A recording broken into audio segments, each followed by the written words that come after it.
Dear aspirant Manu academy में आप सभी लोगों का स्वागत है। हम कंटिन्यू करने वाले हैं द कोड ऑन वेजेस 2019 को। बेसिकली इस सीरीज का ये हमारा लेक्चर नंबर 5 यहाँ पे आपको नज़र आ रहा है। आज चैप्टर 4 को हम डिस्कस करने वाले हैं। एक बेसिकली वीडियो थी इंट्रोडक्शन वाली, इसलिए लेक्चर 5 है, चैप्टर 4 है। बात करता है पेमेंट ऑफ बोनस का, मतलब इंडस्ट्री में जो वर्कर काम कर रहे हैं उनको बोनस कैसे दिया जाएगा, कितना दिया जाएगा, कौन बोनस के लिए एलिजिबल होगा, किसका बोनस काट लिया जाएगा, ये सारी चीज़ें वहाँ पे मेंशन किया गया है। क्योंकि आप एक ऑफिसर बनने वाले हो या फिर डेप्यूटी डायरेक्टर बनने वाले हो, दोनों जीपीएससी की दोनों पोस्ट आई हुई हैं। अब यहाँ पे जीपीएससी मेंशन है, इसका मतलब ये बिल्कुल नहीं होता कि केवल जिस जीपीएससी में ही यहाँ के जो एमसीक्यूज़ हैं या ये वीडियो इंपॉर्टेंट है। आप दूसरे एग्जाम की प्रिपरेशन कर रहे हो जहाँ पे बेसिकली आपको कोड ऑन वेजेस पढ़ना है, उसके लिए भी इंपॉर्टेंट है। पर जीपीएससी का एग्जाम मैंने मेंशन कर रखा है। इन दोनों की वैकेंसी ऑलरेडी इस समय आई हुई है। 2022 की हम बात कर रहे हैं। होप सो आप लोग प्रिपरेशन भी कर रहे होंगे। तो लास्ट में आपको 12 एमसीक्यू मिलेंगे, ताकि आप खुद को जज कर पाओ कि जो चीज़ें आप पढ़ रहे हो क्या वो आपको समझ में भी आ रही हैं। अगर समझ में आ रही हैं तो क्या क्वेश्चन आप कर पा रहे हो, ये टेस्ट होगा। आपको लास्ट में परफॉर्मेंस स्केल भी मिलेगी। चैनल पे अगर पहली बार दर्शन दिया है तो सब्सक्राइब कर लीजिए। ये टेलीग्राम चैनल है। वीडियो के पीडीएफ के लिए आपको यहाँ पे ज्वाइन कर लेना है। वीडियो का पीडीएफ कभी कभी डिले हो जाती है, उसके कई सारे रीजंस हैं, बट ठीक है, आपको पीडीएफ वहाँ पे मिल जाएगी। मैं सोचता हूँ कि एक ही साथ कंबाइन करके सब भेज दूँ। बाद में लोग पूछते रहते हैं कि सर उस वाले लेक्चर का कहाँ गया, उस वाले लेक्चर का कहाँ गया। खैर, ये सारे प्लेटफॉर्म है जहाँ पर आप मुझसे जुड़ सकते हो। चलिए आगे बढ़ते हैं, अपने पीडीएफ की तरफ चलते हैं। तो यहाँ पे आपको गजट नज़र आ रही है। गजट पहले भी मैंने दिखाया है और इस पर डिस्कशन भी किया हुआ है। ये बेसिकली गजट है, आपकी ऑफिशियल गजट है कोड ऑन वेजेस 2019 की। बट ऑलरेडी हमने 4 चैप्टर डिस्कस कर लिया था। डायरेक्टली स्लाइड करके हम चैप्टर नंबर 5 पे चलते हैं। तो यहाँ पे आपको चैप्टर 4 नज़र आ रहा है, जिसकी बात आज हम डिटेल में करने वाले हैं। पेमेंट ऑफ बोनस, ये चैप्टर का नाम है। कभी कभी आपसे चैप्टर नेम भी पूछ लिया जाता है। टोटल कितने चैप्टर हैं ये भी पूछ लिया जाता है। कौन सा चैप्टर किसके बारे में बात करता है ये भी पूछा जाता है। तो ये सब भी आपको ध्यान रखना है। एलिजिबिलिटी फॉर द बोनस, कौन कौन एलिजिबल होगा। तो किसी भी कंपनी का, मतलब किसी भी एम्प्लॉयर का जितने भी एम्प्लॉय हैं सारे एलिजिबल होते हैं बोनस के लिए, एक्सेप्ट देन कि आप जो बेसिकली जो इस्टेब्लिशमेंट है that can fix the exceeding amount, मतलब कि इससे ज़्यादा अगर होगा तो हम बोनस नहीं देंगे या आप बोनस के लिए एलिजिबल नहीं होगे। बट इससे कम अमाउंट आपकी अर्निंग है मंथली की तो आप एलिजिबल होगे। ये बेसिकली फिक्स कौन कर सकता है, कोई भी अप्रोप्रिएट गवर्नमेंट। कुछ मैटर में सेंट्रल गवर्नमेंट कर सकती है, कुछ मैटर में स्टेट गवर्नमेंट कर सकती है। तो ये अमाउंट बेसिकली फिक्स किया जा सकता है। अगर आप मंथली उससे कम अर्न करते हो तो बिल्कुल आप बोनस के लिए एलिजिबल रहोगे। एक और इम्पॉर्टेंट कंडीशन है, ये आपके एग्जाम पॉइंट ऑफ व्यू से बहुत ज़्यादा ज़रूरी है। इसी टाइप के क्वेश्चन आपसे एग्जाम में पूछे जाते हैं कि किसी भी एम्प्लॉय को बोनस तभी दिया जाएगा या कोई भी एम्प्लॉय बोनस के लिए तभी एलिजिबल होगा जो कम से कम उस अकाउंट ईयर में, मतलब उस करंट ईयर में जब जॉब कर रहा हो, 30 डेज की सर्विस दिया हो एम्प्लॉयर को। इससे कम सर्विस दिया है तो ना ही आप एलिजिबल हो और ना ही आप डिमांड कर सकते हो बोनस की। एक चीज़ और, बोनस की मिनिमम अमाउंट कितनी होगी। मिनिमम अमाउंट भी आपको ध्यान रखना है, that is 8 and 1/3% of the wages of employee. जितना वो वेजेस अर्न कर रहा है उसका 8 and 1/3 होगा, या इसको ऐसे भी लिखते हैं 8.33% ऑफ वेजेस। मिनिमम अमाउंट है इतना बोनस का, इससे कम बोनस नहीं देना है। मैक्सिमम कितना दे सकते हैं, दैट इज 20%। अब आपके मन में एक सवाल आ सकता है कि ये मिनिमम मैक्सिमम का फंडा क्या है। भाई बोनस देना है कंपनी वाले को, कोई कंपनी वाला ज़्यादा खुश है अपने एम्प्लॉय से, 20% से ज़्यादा दे दे, किसी को क्या एतराज़ होने वाला है, या फिर उससे कम दे, क्या प्रॉब्लम होने वाला है। देखो, इससे कम देगा तो एक तरह से एक्सटॉर्शन माना जाएगा कि अपने एम्प्लॉय को दबा रहा हो, जो उसका हक है वो उसको नहीं मिल रहा है। अब कहोगे फिर ज़्यादा क्यों देगा, या फिर ज़्यादा देगा तो प्रॉब्लम क्या है। प्रॉब्लम ये है कि जो बोनस होता है ना वो एम्प्लॉयर में टैक्सेबल नहीं होता है। एम्प्लॉयर का जब हम डायरेक्ट टैक्स कैलकुलेट करते हैं ना, डायरेक्ट टैक्स, या जिसे हम शॉर्ट में कह दे तो इनकम टैक्स, जब कैलकुलेट करते हैं तो ये बोनस वाला अमाउंट उसमें से डिडक्ट हो जाता है। तो इससे गवर्नमेंट का लॉस होता है। मान लो कोई एम्प्लॉय है, अब वो बोनस धड़ाधड़ बांट रहा है, तो उससे उसके एम्प्लॉय तो खुश हो जाएंगे, काम वहाँ से अच्छा से होगा, उसका प्रॉफिट बढ़ेगा, उसका प्रोडक्शन बढ़ेगा। बट गवर्नमेंट का नुकसान होगा, क्योंकि इस पे गवर्नमेंट टैक्स नहीं लेती है। हाँ, बट ऐसा भी नहीं कि गवर्नमेंट का टोटल नुकसान हो जाएगा। इनडायरेक्टली गवर्नमेंट टैक्स किससे लेगी? वर्कर से लेगी। बट वर्कर जनरली क्या होता है, टैक्सेबल रेंज से कम में ही होते हैं वर्कर सारे। जो लेबर क्लास होते हैं वो टैक्सेबल रेंज तक पहुंच ही नहीं पाते हैं। मिनिमम वेजेज कितना हमने पढ़ा था, 270 रुपीज़ सेंट्रल गवर्नमेंट ने डिसाइड कर रखा है, और 300 से लेके 350 तक स्टेट गवर्नमेंट ने डिसाइड कर रखा है पर डे का। ठीक है, तो अल्टीमेटली गवर्नमेंट का लॉस यहाँ पे हो ही जाता है। तो बोनस इसलिए गवर्नमेंट ने फिक्स कर रखा है कि कोई एम्प्लॉय में झोल ना करे। ऐसा ना हो कि बैलेंस शीट पे बोनस बांटे जा रहे हैं और बाद में एम्प्लॉय से बोनस के बदले एक्स्ट्रा काम करवा रहे हैं, अपना प्रॉफिट ले रहे हैं कि तुमको बोनस दिया है, और बोनस वाला जो बेसिकली एक्चुअल लॉस है वो गवर्नमेंट को हो रहा है टैक्स के अमाउंट में। एक चीज़ और कहा गया है कि किसी को 100 रुपीज़ से कम बोनस तो क्या ही दोगे। जैसे कि ये आपको दिया जा रहा है, तो अगर इसका 8%, 8 इंटू 8.33 आप लोगे तो कितना हो जाएगा, ये कुछ 30 रुपये के आसपास हो जाएगा। ठीक है, अब 30 रुपये किसी को बोनस दोगे तो कैसे चलेगा यार। तो इतना रुपीज़ बोनस नहीं देना। आप कहोगे कि वो तो भाई ईयरली देंगे ना। देखो, वेजेस कई तरीके से फिक्स किए जा सकते हैं। डेली वेजेस भी होता है, आवर वेजेस भी होता है, तो वीकली भी होता है। तो वो डिपेंड करता है कैसे फिक्स है, उसके हिसाब से भी वो चीज़ें बोनस वोनस सारी चीज़ें फिक्स किया जाता है। ठीक है, तो अब इतना पैसा नहीं देना है। मतलब किसी का 30 रुपया बोनस हो रहा था, ऐसा नहीं अब 30 रुपये दोगे। मिनिमम 100 रुपीज़ या फिर 8%, इसमें से जो ज़्यादा होगा वो दिया जाएगा। अगर मान लीजिए उसका बोनस 30 रुपीज़ आ रहा है तो उसको बोनस मिलेगा 100 रुपीज़ का। अगर उसका बोनस आ रहा है 200 या 2000 तो उसको 100 रुपीज़ नहीं मिलेगा, उसको फिर 2000 मिलेगा। तो ये 2-3 केस हैं जो आपको ध्यान रखने इस सेक्शन में। इससे ज़्यादा इस सेक्शन से कुछ नहीं पूछा जाएगा, तो वो आपको ध्यान रखना है। इसका जो सब सेक्शन 3 है, यहाँ पे भी मैंने हाईलाइट कर रखा है कुछ चीज़ें। यहाँ पे मेंशन कर रखा है कि जो सरप्लस अमाउंट होता है आपका, जिसे हम एलोकेबल सरप्लस कहते हैं। अभी होता क्या है, मान लीजिए कोई कंपनी है और वो कुछ प्रॉफिट कमा रही है, तो एक हम फाइंड आउट करते हैं जीपी, मतलब ग्रॉस प्रॉफिट। ग्रॉस प्रॉफिट जो होता है कंपनी का, पहले जो होता है that is total sale minus उसकी जो फिक्स कॉस्ट है और माइनस वेरिएबल कॉस्ट है। ठीक है, ये सब माइनस कर दिया। अब ये वेरिएबल कॉस्ट फिक्स कॉस्ट में, जैसे फिक्स कॉस्ट में मशीनरी की कॉस्ट आ गई, बिल्डिंग की आ गई, वेरिएबल कॉस्ट में सैलरी आ गया, जो मटेरियल के प्रोडक्शन का, वो सारी चीज़ें उसमें इंक्लूड हो गई। ठीक है, तो ये माइनस करके जो बचता है उसे हम कहते हैं उसका ग्रॉस प्रॉफिट। अब इसमें से अगर डिप्रिसिएशन को माइनस कर दोगे ना, जैसे आप नई मशीन खरीद के लाया तो उसका प्राइस ज़्यादा होगा, बिल्डिंग पुरानी हो गई, मान लीजिए कहीं पे बिल्डिंग गिर गई, लॉस हो गया एम्प्लॉयर का, तो उस डिप्रिसिएशन को माइनस कर सकता है अपने ग्रॉस प्रॉफिट में से, क्योंकि वो नुकसान हो गया ना। अगर वो उसका भी गवर्नमेंट टैक्स लेगी, क्योंकि ये जो प्रॉफिट कैलकुलेट कर रहे हैं ना, इस पर गवर्नमेंट डायरेक्टली इनकम टैक्स लगाती है। तो इसमें से डिप्रिसिएशन को माइनस कर दोगे आप, डिप्रिसिएशन को माइनस कर दोगे तो वो बन जाता है अलाउबल या फिर अवेलेबल सरप्लस, कि इतना कंपनी के पास एक्स्ट्रा पैसे हैं सारी चीज़ें काट पीट के। अब इसी में से बोनस भी देना होता है, तो बोनस को भी माइनस कर देते हैं। इसके बाद जो बचता है ना, उस पर बेसिकली कंपनीज को टैक्स पे करना होता है। तो ये जो अमाउंट आप समझ में आ गया, आपको डेप्रिसिएशन को माइनस करके अलाउबल सरप्लस निकालते हैं। फिर जो डायरेक्ट टैक्स कैलकुलेट होगा, अलाउबल सरप्लस में से भी हम माइनस कर देंगे आपके जो बोनस दिया जाएगा।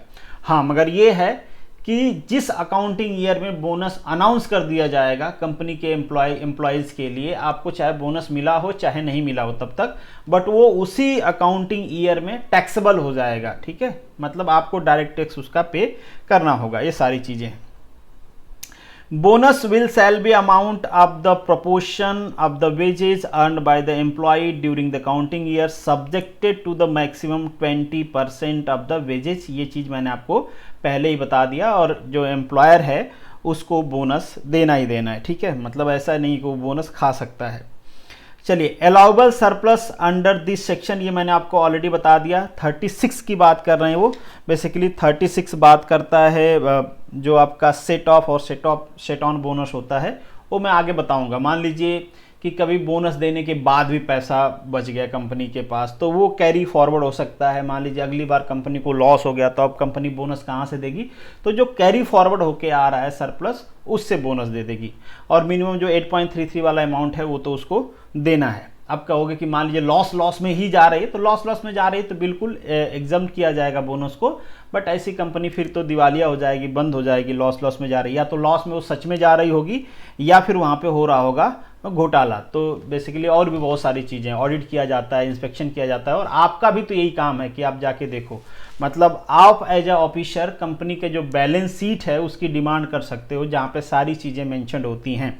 तो आपके पास ये पावर होगा। बेसिकली आप या तो डेप्यूटी बन के जाओ या फिर इंडस्ट्रियल ऑफिसर बन के जाओ, जो भी बन के जाओ, क्योंकि आपका ही काम होता है ये सारे एक्ट्स को इम्प्लीमेंट करना। ठीक है, अब यहाँ पे जो आपको सब सेक्शन 6 और 7 नज़र आ रहा है, ये बेसिकली किस तरीके से काउंट किया जाएगा, जो सरप्लस या अवेलेबल सरप्लस है उसकी बात कर रहे हैं। तो स्टार्टिंग के फर्स्ट ईयर में जो डिप्रिसिएशन वाला फंड है ना, उसको नहीं लगाया जाएगा without applying the section 36 depreciation की बात करता है, और 6 और 7 में वो अप्लाई करके किया जाएगा। तो ऐसा बहुत ज़्यादा इंपॉर्टेंट नहीं है। अब हम नीचे आ जाते हैं, नीचे जो चीज़ें इंपॉर्टेंट होगी वो हम डिस्कस करेंगे। अब सेक्शन 27 में बात किया गया है proportionate reduction in the bonus of certain cases. मतलब आपको जो बोनस मिलने वाला है, एम्प्लॉयर के पास अथॉरिटी है कि वो कट भी कर सकता है, बट उसके लिए कोई फिजिबल रीजंस होने चाहिए। ठीक है, वो क्या क्या हैं?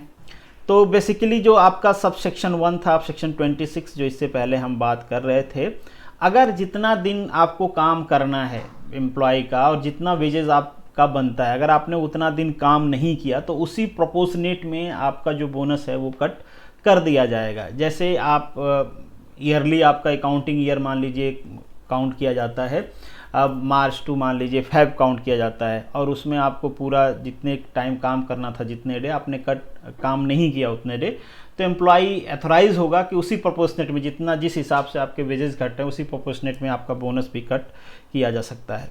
चलिए नेक्स्ट जो सेक्शन आपका 28 है, यहाँ पे 27 से रिलेटेड ही बात किया गया है कि क्या क्या चीज़ें कंसीडर नहीं करना होगा वेजेज रिडक्शन में उसके। ठीक है, क्योंकि वेजेज रिडक्शन के नाम पे ही आपने उसके बोनस में रिडक्शन किया है, तो क्या क्या आप इंक्लूड नहीं कर सकते। मान लीजिए एम्प्लॉई पेड लीव पे है, उसके पास छुट्टी पड़ी है और छुट्टी पे चला गया, तो उसके वेजेज आप तो वेजेस तो उतना ही रहेगा, बट उस नाम पे आप उसकी कटिंग नहीं कर सकते हो, डिडक्शन नहीं कर सकते हो।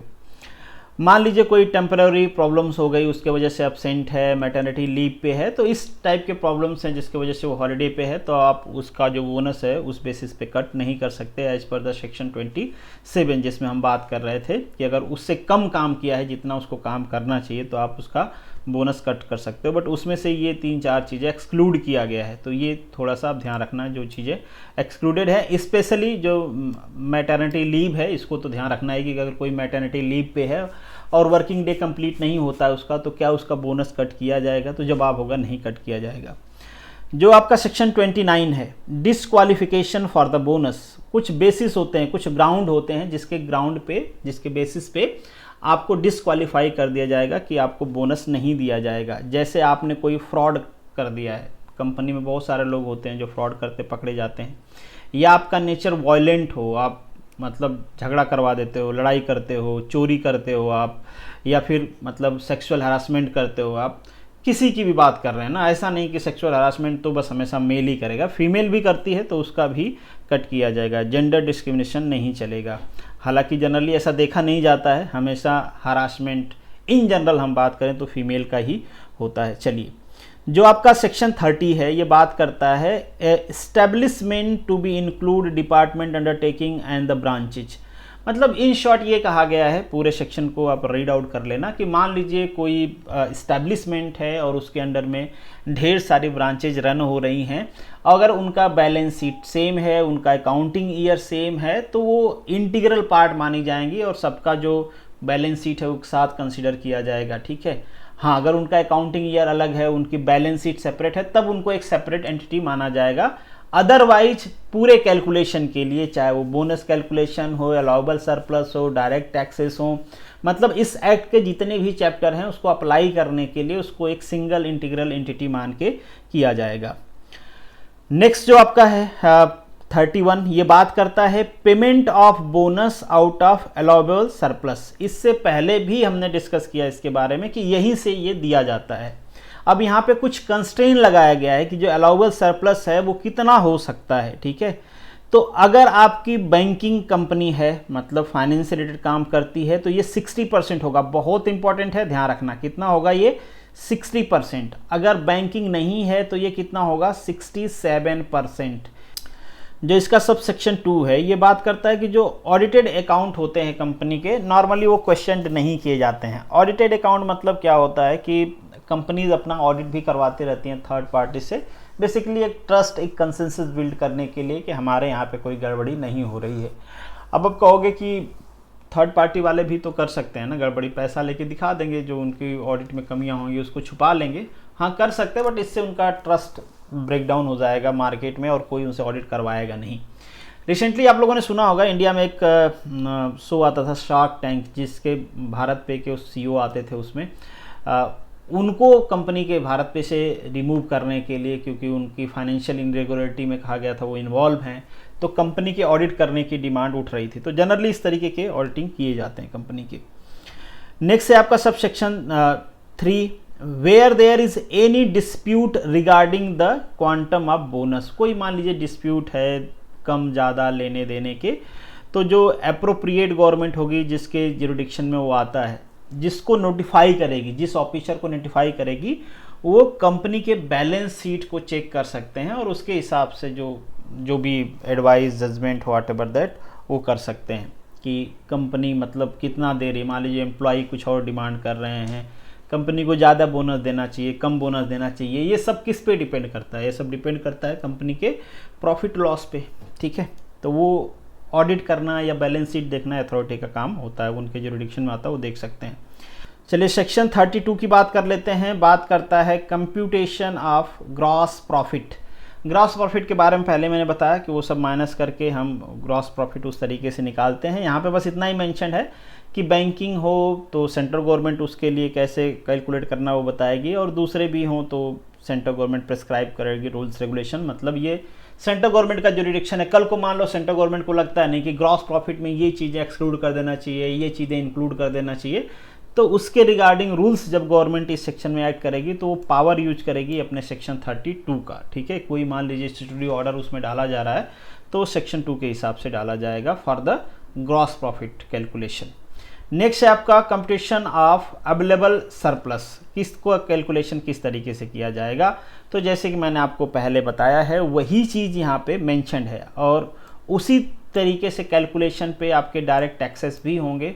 बोनस को बस वहाँ से माइनस कर दिया जाएगा डायरेक्ट टैक्स जब आप कैलकुलेट कर रहे होगे फॉर द कंपनी।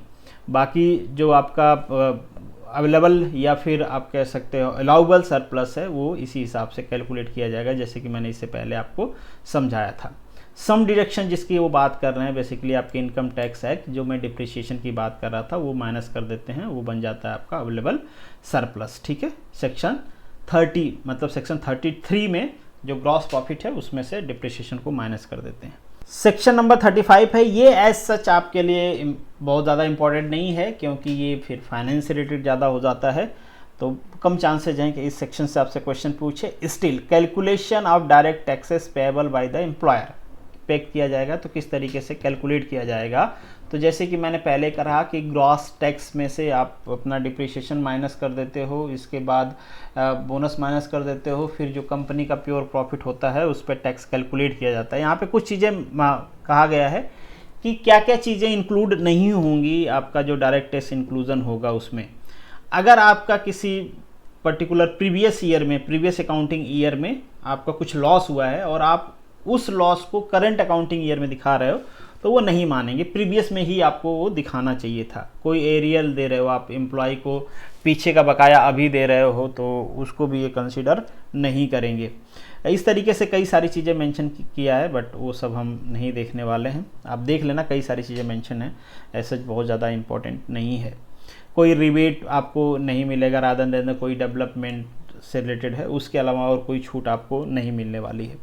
चलिए जो सेक्शन 36 है ये बात करता है set on and set of the allocable surplus. अब ये क्या होता है, जैसे कि हम इसके पहले सरप्लस की बात कर रहे थे, तो सेट ऑन सेट ऑफ क्या होता है? सेट ऑन बेसिकली वो होता है कि आपने बोनस दे दिया, इसके बाद भी जो बचा हुआ है पैसा जो बेसिकली बोनस के लिए था, तो वो पैसा कैरिड फॉरवर्ड हो जाएगा नेक्स्ट में, तो उसे हम कहते हैं शिट ऑन। और मान लीजिए कि लॉस हो गया, है ही नहीं, किसी ईयर में लॉस हो गया आपका, इतना पैसा नहीं है कि कंपनी बोनस के लिए निकाल पाए, तो वो उसे कहते हैं हम set of.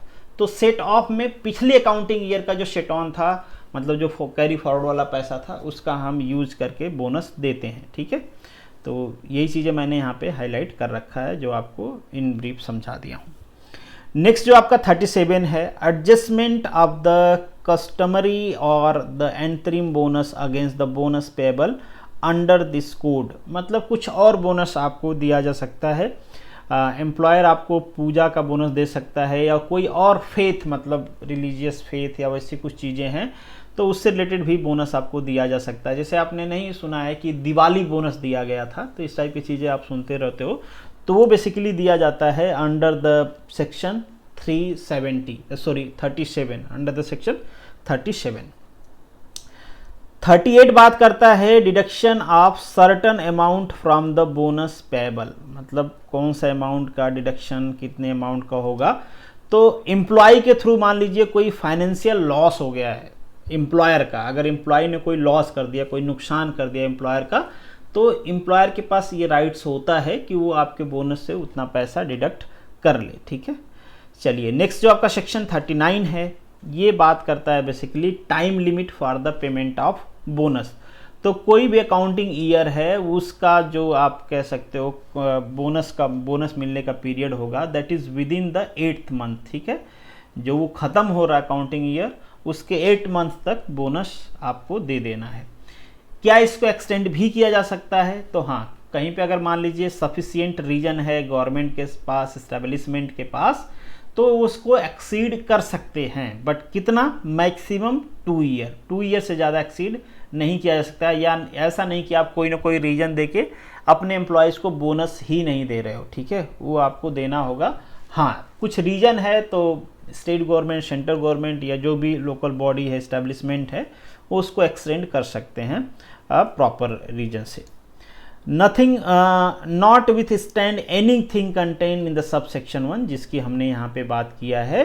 Where there is the dispute regarding the payment of bonus pending before any authority. अगर मान लीजिए कोई डिस्प्यूट है, बोनस पेंडिंग है, और उस पर कोई डिसीजन आ जाता है कि पे करना है आपको, तो वो विद इन मंथ आपको पे करना होगा। जब भी डिसीजन आ जाता है, उसको विद इन मंथ पे करना होगा। और कहीं पे हायर या लो का डिस्प्यूट आ जाता है कि कितना दिया जाएगा, मान लीजिए इतना दें कि उतना दें, अगर कोई कॉन्फ्लिक्ट है उसको लेके, तो मिनिमम आपको अमाउंट तो जो है, जो मैंने इससे पहले बताया 8/1/3, इतना तो अमाउंट आपको देना है। ये मिनिमम अमाउंट है, उससे कम आपको नहीं देना है। चलिए, जो सेक्शन 40 है, ये बात करता है application of this chapter two the establishment in the public sector in certain case. Public sector पे पहले तो आप ये जान लो, इसका सब सेक्शन 2 देख लो। पब्लिक सेक्टर पे ये अप्लाई नहीं होता है, ये चैप्टर पब्लिक सेक्टर पे अप्लाई नहीं होता है, किसी भी पब्लिक सेक्टर ऑर्गेनाइजेशन पे। ठीक है, आपने पढ़ा होगा ना, PSUs हैं, वो सारी पब्लिक सेक्टर हैं, तो उन पे अप्लाई नहीं होता है ये। हाँ, कुछ एक्सेप्शन है, वो आप ध्यान रख लो। अब मान लीजिए कोई पब्लिक सेक्टर कंपनी है और प्राइवेट के सर्विस के कंपटीशन में या मैन्युफैक्चरिंग के कंपटीशन में वो कुछ स्टार्ट करती है, और वहाँ पे जो उसका आप कह सकते हो उसकी इनकम है, चाहे उसके सर्विस से या प्रोडक्शन से, अगर वो 20% से कम नहीं है, तो उस केस में, मतलब 20% से ज़्यादा है, उस केस में उसको देना होगा। अगर 20% से कम है तो नहीं देना होगा। ठीक है, मान लीजिए कोई PSUs काम, कोई पर्टिकुलर काम कर रही है, बट उसने उसके अलावा कुछ और काम शुरू कर दिया और वहाँ से वो प्रॉफिट अच्छा बनाती हैं, तो उनको भी बोनस पे करना होगा एज पर दिस चैप्टर। मतलब उस केस में ये चैप्टर के जो भी रूल्स हमने पढ़े हैं, एक्ट्स जो पढ़े हैं, वो अप्लाई होगा। अगर उससे कम रहता है तो ये अप्लाई नहीं होगा। ठीक है, और भी कुछ चीज़ें हैं जहाँ पे ये अप्लाई नहीं होता है। Nothing of this chapter shall apply to, कहाँ पे अप्लाई नहीं होगा? सेक्शन का नाम भी है non applicability of this chapter. ठीक है, तो life insurance corporation of India, ऐसे नाम यहाँ पे दिए गए हैं, ये बड़े इंपॉर्टेंट हैं, आप ध्यान रखना।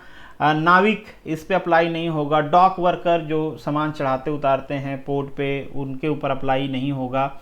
उनके लिए सेपरेट बोनस एक्ट बनाया गया। मतलब उनका काम देखो आप, जो इसको भी यहाँ पे मेंशन किया गया, उनका काम थोड़ा सा ऐसा होता है कि उनका इस बोनस से काम नहीं चल पाएगा।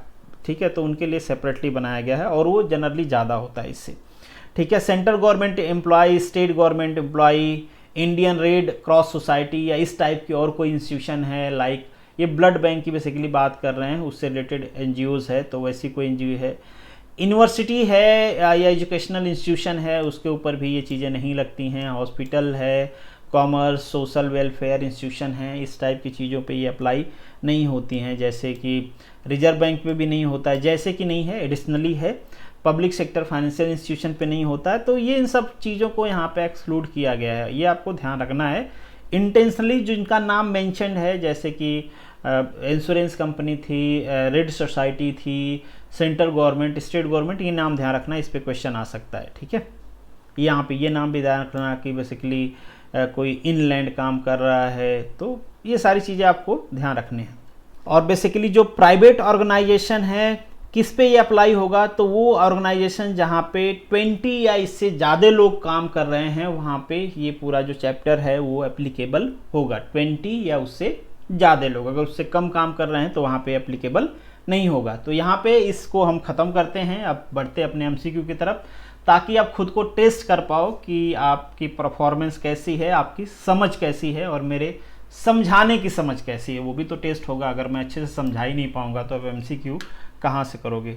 हालांकि हमारा पूरा लेक्चर कंप्लीट होता है एमसीक्यू कंप्लीट करने के बाद। तो पहला आपका क्वेश्चन है, the maximum bonus amount will be of the salary wages of the employee. कितना होना चाहिए, कितना हो सकता है, तो दैट इज 20%। बहुत आसान है, आपको मेरे बताने से पहले उसका आंसर कर लेना है, तभी आप खुद को जज कर पाओगे। नेक्स्ट है, minimum working days require for the eligibility to get the bonus. Minimum working day hope so आप कर चुके होगे, दैट इज 30, तो ऑप्शन हो जाएगा यहाँ पे सी। क्वेश्चन नंबर 3 है, which of the following consider as the disqualification for the bonus. किसको कंसीडर किया जाएगा, तो any type fraud done by the employee, बिल्कुल इसको कंसीडर किया जाता है। अगर आपका वॉलेंट नेचर है तो भी कंसीडर किया जाता है, कोई चोरी, कोई मिसकंडक्ट है तो भी कंसीडर किया जाता है, और सेक्सुअल हरासमेंट का केस है, आप कन्विक्टेड हो तो भी कंसीडर किया जाता है। तो ऑप्शन हो जाएगा यहाँ पे आपका डी। अब तक तो मुझे लगता है कि ऐसा कोई क्वेश्चन आया नहीं जिसमें आप फंस जाओगे। कंसीडर द फॉलोइंग स्टेटमेंट, ये स्टेटमेंट आपको पढ़ना है। क्या है, the bonus to employee shall be paid from the allocable surplus, ठीक है, जो अवेलेबल या एलोकेबल सरप्लस रहेगा वहाँ से पे किया जाता है, बिल्कुल सही बात है।